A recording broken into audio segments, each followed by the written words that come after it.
Now that I've owned my 2024 Road Glide for about 3 months, I want to give you my opinion as to whether you should buy one of these new bikes or hold off for another year or two.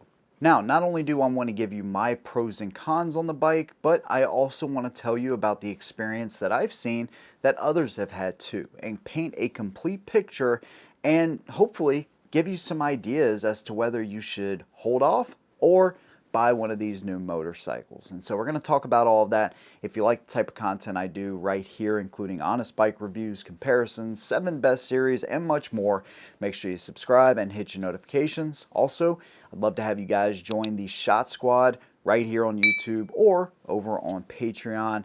Let's go ahead and get into it. Now, the first thing I want to talk about is the overall design of the bike, because this is the first thing you see.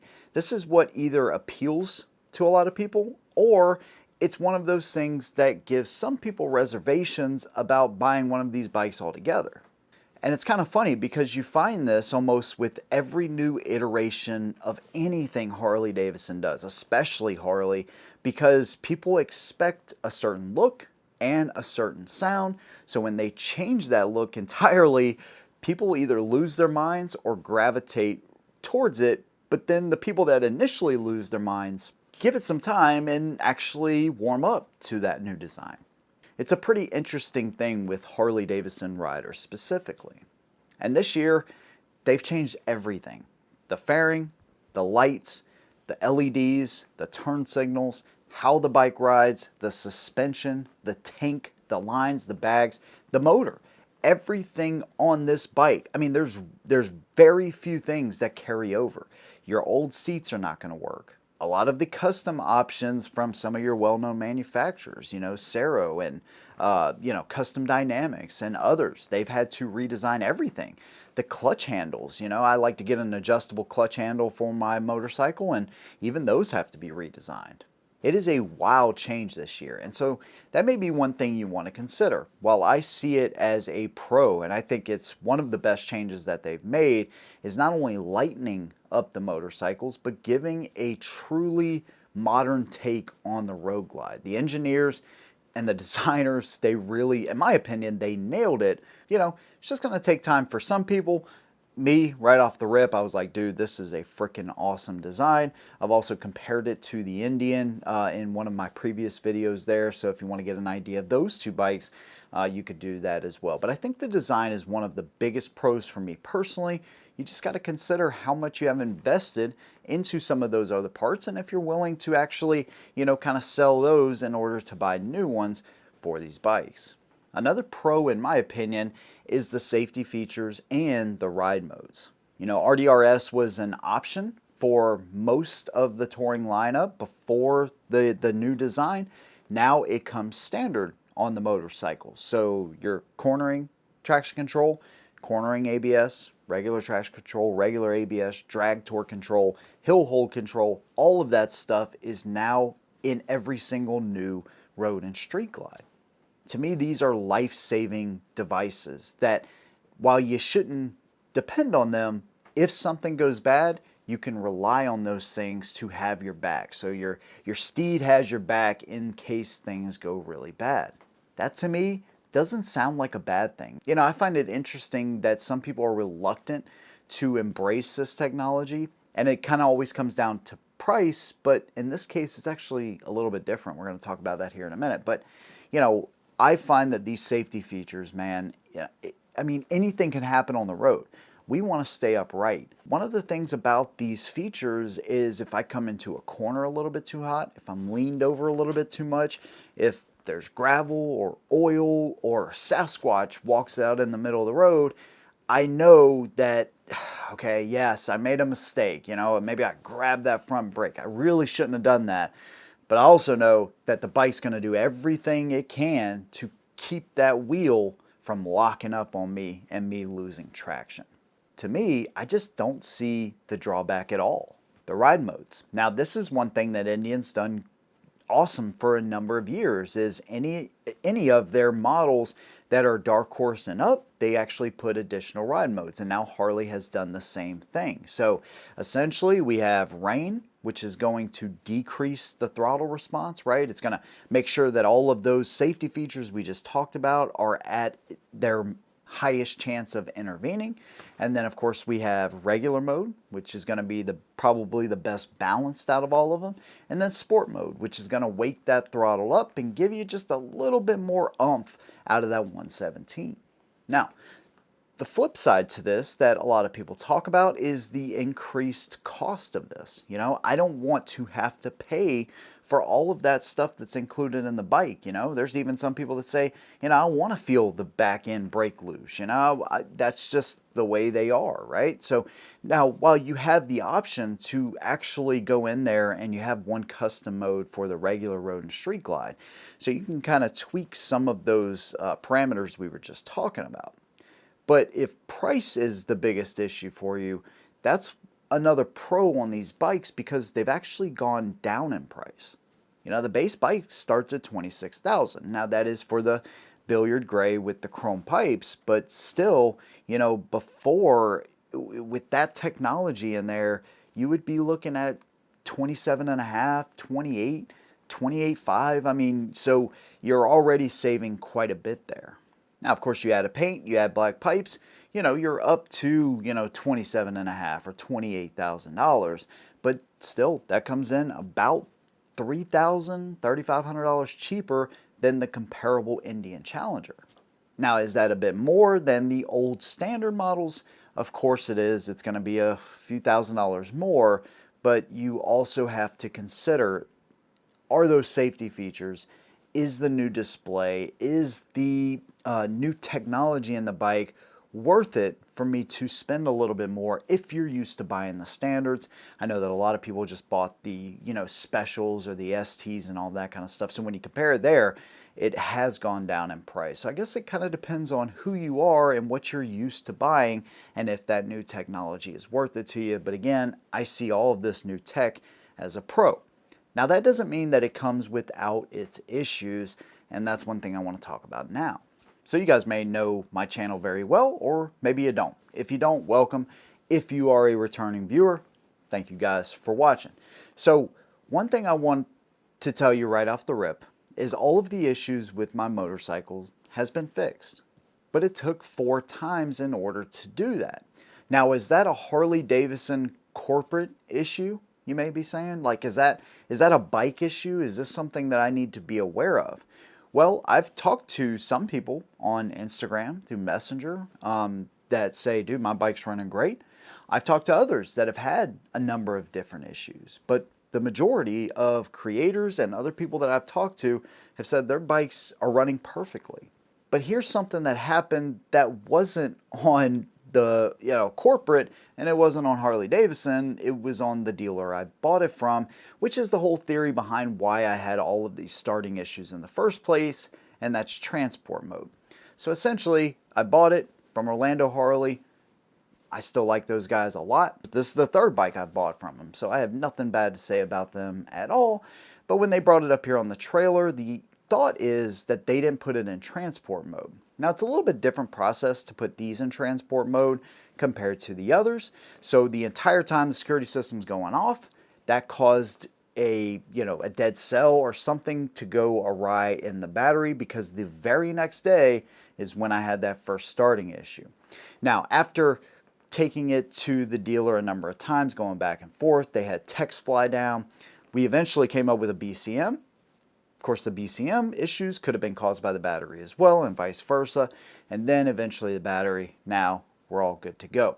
One additional issue that I did have that I haven't talked much about, it just got fixed though, is actually I had front forks were squeaking on compression and rebound, and the motor company ended up sending a whole new fork assembly down and replacing it on the bike.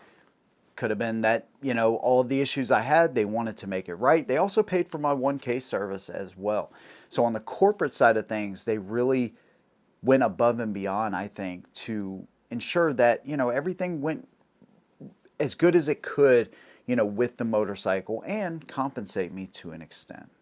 So that is one thing that you may want to consider. If you don't want to potentially run into some of these issues, maybe it is best that you hold off. to me, it was a series of unfortunate circumstances that just compiled on top of each other. And now I have the bike running perfectly. And I'll tell you exactly what I think here in a minute as to whether I think anybody should buy one of these new bikes. But now I got it running perfectly, so now I can give you a real idea as to whether that bike specifically is worth it and this new model is worth it. But being an ambassador to a new design, there are going to be bugs. No matter what, they may be really small. Most of them are going to be small.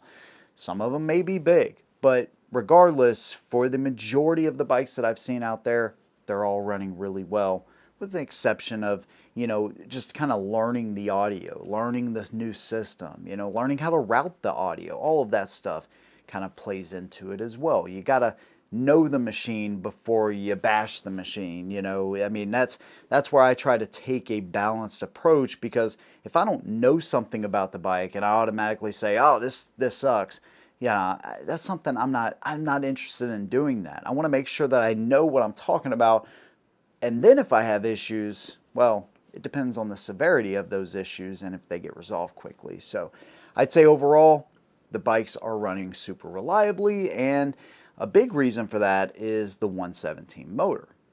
Now, you may say, well, yeah, they've had the 117 out. Well, this one is actually a little bit different. They've done a number of different things, including, like the airflow and the intake tract and the new head design to get more air into the motor and get more torque and horsepower out of it as well. Another thing that they've done is they've added liquid cooled heads, so you actually have a little coolant reservoir on the bottom left. You can barely see it, but it's there, and the water runs to the rear cylinder first and then to the front cylinder, so hopefully it'll keep your legs, your inner thighs anyways, from cooking. That's one reason I haven't put the mid-air deflectors on there just yet, because I want to see how this thing works in the middle of summer. Unfortunately, that's the time period we're coming up on. So I'll be able to tell you very quickly whether that feature actually does work or not. Another thing to consider about these new bikes is the new parts list. We touched on it a little bit, but now you have the opportunity to go with things like the saddlebag guard kit that I have on there. Now, unfortunately, that's still like a dealer thing, so you got to go to the dealer and order them there. But you can order like the flat out bar in the front that comes on the ST. Now, when you do this, the only option I know of right now that's coming is Cero. They got to redesign a little bit for their frame mounted pegs, because with the flat out bar you really have no way to attach a highway peg on it. But like I said, Cero will make that very quickly, I'm sure, and it'll be coming out hopefully sooner rather than later. And that's one thing that I'm really looking forward to, because right now I have no highway peg option. But once they get that, we'll be good there. So what about the aesthetics though? Well, I personally really like it. Now it comes with a chopped engine guard, which looks good, right? And the big guards that we used to have are gonna be probably the best and most secure option as far as preventing damage, right? Because it protects just that whole area. Maybe it sticks out a little bit more. Of course, the old rear saddlebag guards you can get for Harley Davidson, right now if you want to, all the new models, right? So you can get those right there online. And I leave links down in the description, so that's something you always want to check, because I have links directly to Harley, some of the packages that are coming on the bike, some of the parts I've put on my motorcycle. So make sure you check all that stuff out. And there is associated discount with some of the brands. I'm working on Harley. We don't have a discount yet, but if you buy from them, use my link. It helps me out a little bit. It's not much, but hey, if you already shop there, there you go. Shameless little plug. But the old saddlebag guards I feel like are going to do the best job. The chopped ones are going to do a pretty good job as well. The flat out bar I think is going to be just fine. Obviously they test these things and make sure that it does its job, right? It looks better, but it's also going to protect the bike. So it's actually one of my favorite part upgrades that I've put on my bike, because not only does it look better, but if you end up dropping the motorcycle, you're doing slow speed or whatever, you can actually replace those little end caps. So most of your damage on like the old style was going to just scrape the bottom, but now you can just replace those and boom, there you go. To me, I really like them. There's all kinds of new parts and stuff that they're making. So if you're somebody that just likes, you know, putting new parts on the bike and all of that kind of stuff, these bikes are incredible, man. It's an awesome canvas to start with, and it comes with a lot more than what the older bikes did as far as technology, safety, and all that stuff too. It's also a cleaner look in my opinion. So now we have, you know, no antenna whatsoever in the rear. You know, we have our flush mounted LEDs, and of course there's going to be upgrades for all of this stuff, but at the same time it looks good. The new headlight in my opinion just looks freaking awesome, dude, especially when you're looking at it in the rear. It just looks great. You know, I really love it. When I was out in Vegas and I'm looking in my rearview mirror and I'm looking at these new lights, even on the Street Glide and on the Road Glide, they just look really mean in the rear view. So you get all of that stuff. You get all those little perks. You get a little bit more room in the saddlebags as well. You get an extra inch of travel in the rear. You get a new suspension that can be fine-tuned more than anything they had previously. So it's not something you have to automatically jump out and replace. Now, is a Wilbur's or an O'Lean's or something going to be a, you know, a better upgrade? For sure, without a doubt. But at least you don't have to run out day one and upgrade your suspension. By the way, one additional thing is that you can actually do your own software updates at home, right?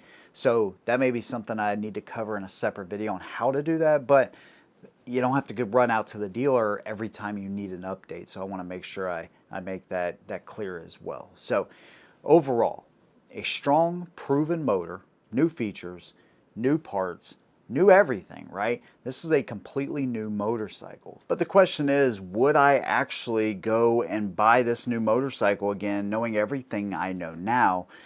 The answer to that is absolutely. You know, first of all, the pricing was right. You know, that's one of the first things that attracted me to the bikes. It almost confused me in a way when I went out to Las Vegas and I'm like, man, these things are priced really well considering everything that you get. It's still a lot of money for a motorcycle, right? But all motorcycles are expensive now, so whatever, you know. I mean, it really is priced well. Some people scoff at that. They're like, oh my God, $28,000 and that's a good price? Well, yeah, in the world of baggers, American baggers, yeah, it kind of is, you know, considering everything that's on it. So that was the first thing. But here's one thing that I think everybody needs to do before you buy one of these bikes. You need to find a dealer that will let you test ride it, because this is the opportunity that I got. Now I got to put quite a few miles on it, but at the same time you need to put, I don't know, 10 miles at least in order to see how good the bike is, how smooth it is, how much better that 117 is. And you need to see it in person too, because the pictures online, although they're good, the bikes just look so much better in person, right? The new colors are banging. Whiskey Fire is my favorite. Then they have that really dark blue against the black pipes and everything. I mean, they all look just really banging, okay? So you need to see them in person, and you also need to ride them. That for me is what sold me, and I would say absolutely. Even with some of the headaches I've had, that we can pretty much narrow down to just a simple mistake. At the end of the day, it was a headache. We got past it, and here we are. And I'm really enjoying the motorcycle now, and that's the whole point of all this. I really like the bike, man. I love the bike. I'm starting to love the bike, spending more time with it, and yeah, it's just a different machine and a better machine, in my opinion. But that's just me. I'd love to hear from y'all down in the comments below, whether you have a new motorcycle or you're looking at one of these new bikes. Let me know what you think. And of course, if you like what I do, consider subscribing. And I'd love to have you guys join the Shot Squad right here or over on Patreon. All of the links and discount codes and Linktree to all of my socials will be down below. Big thanks to you guys. See you in the next one. And as always, hold them down.